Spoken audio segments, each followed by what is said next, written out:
In the quiet suburbs of 1970s America, a monster walked among us, disguised as the boy next door. Ted Bundy, with his disarming smile and intellectual charm, was the last person anyone would suspect of unleashing a reign of terror that claimed at least 30 lives.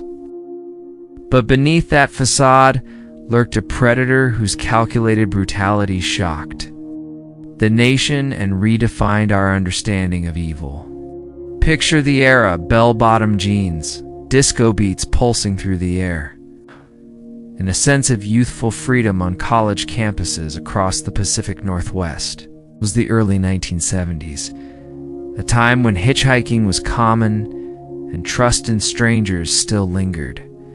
Seattle, Washington, with its misty forests, bustling universities, and scenic lakes, became the unwitting backdrop for horror. Young women, full of dreams and ambition, roamed freely, unaware that a shadow was stalking them. Bundy, then in his late 20s, blended seamlessly into this world. He was a law student at the University of Washington, drove a beige Volkswagen Beetle, and volunteered at a suicide hotline, where he even worked alongside future true crime author Ann Rule. His life seemed picture perfect: articulate, handsome, and politically ambitious. Having campaigned for the Republican Party, but cracks had formed early, born in 1946 to an unwed mother in a home for single mothers. Bundy grew up believing his grandparents were his parents and his mother was his sister. The revelation of his illegitimacy in his teens fueled a deep-seated rage, compounded by rejections in relationships, like his breakup with a college girlfriend who dismissed him as aimless. These personal demons simmered as he moved between states, his outward normalcy masking a growing compulsion to kill. The victims were often strikingly similar: beautiful young women with long dark hair parted in the middle, reminiscent perhaps of that ex-girlfriend who had scorned him.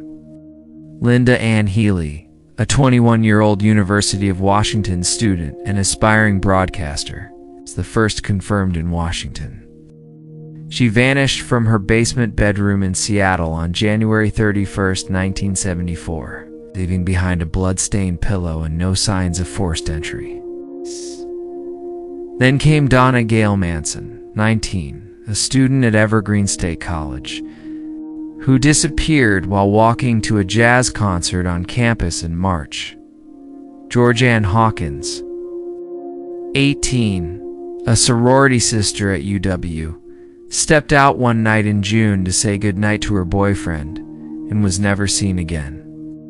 Bundy preyed on their vulnerability, faking injuries with a cast or crutches to lure them into helping him load books into his car. In Utah, after moving there for law school, he claimed Margaret Bowman and Lisa Levy at Florida State University later. But earlier victims included Karen Campbell, a 23-year-old nurse vacationing in Colorado. Abducted from a ski resort hallway in January 1975, Julie Cunningham, 26, vanished from Vail, Colorado in March. Denise Naslund and Janice OTT, both in their early 20s, were taken from Lake Sammamish State Park on a sunny July day in 1974, where Bundy approached them boldly, using his charm and a fake sling.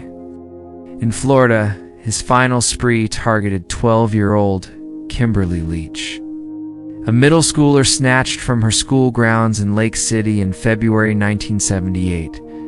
Each woman had a story, dreams of careers, families, love cut short by a man who saw them as objects for his twisted fantasies. The crimes unfolded with chilling precision. Bundy would approach his targets in public places, feigning disability or authority, like posing as a police officer.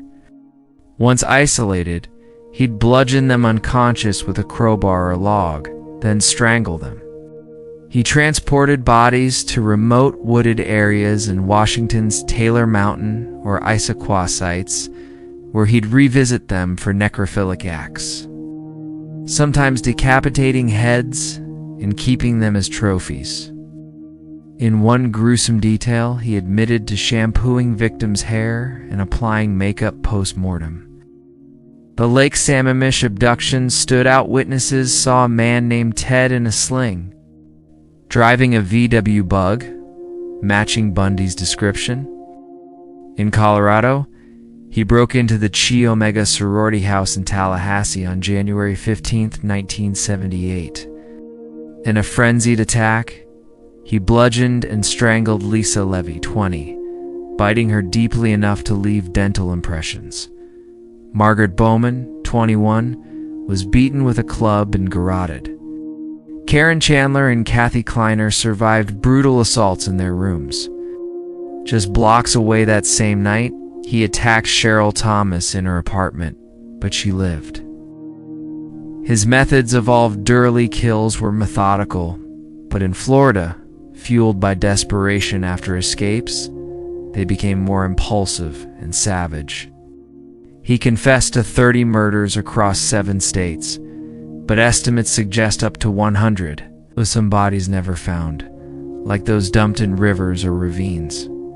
The investigation began piecemeal as disappearances mounted in Washington. Seattle police noted the pattern: young women vanishing without trace, bodies later discovered skeletal and posed.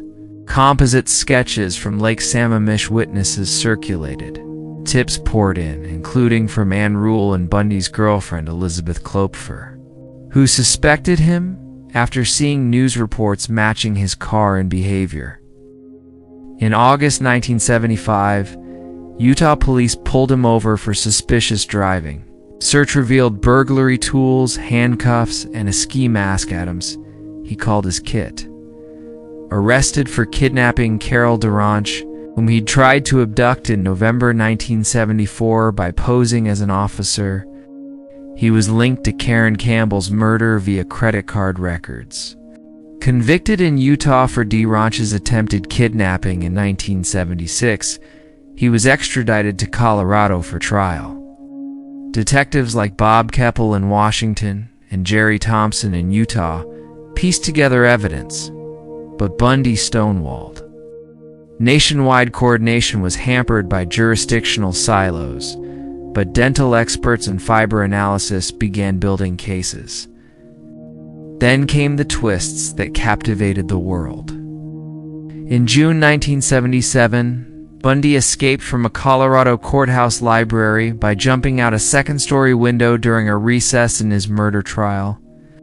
Recaptured after 6 days, starving in the woods.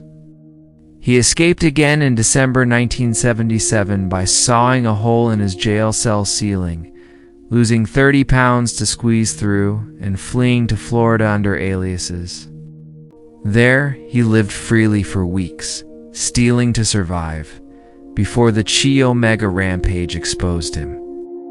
Pulled over in Pensacola in February 1978 for a stolen VW Bug, he fought officers but was subdued. His identity unraveled when he refused to give his name, but fingerprints matched.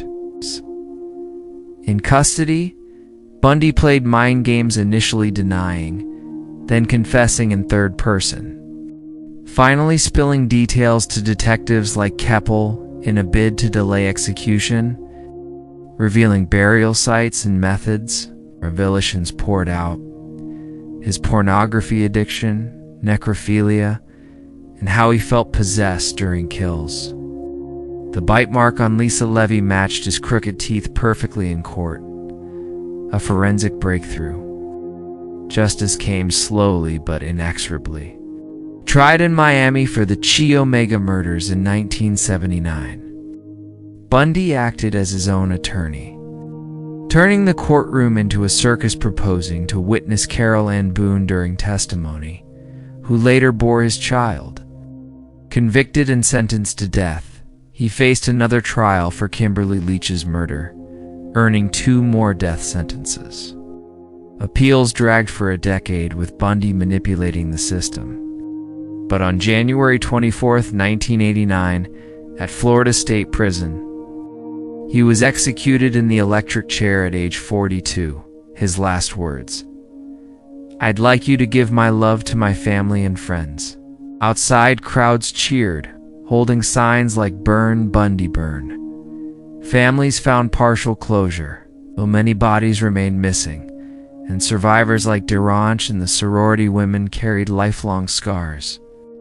Bundy's ashes were scattered in Washington's Cascade Mountains, near some dump sites, as per his wish. What do you think drove Bundy to become such a monster? Was it nature, nurture, or something darker? If you could ask one of his survivors a question, what would it be?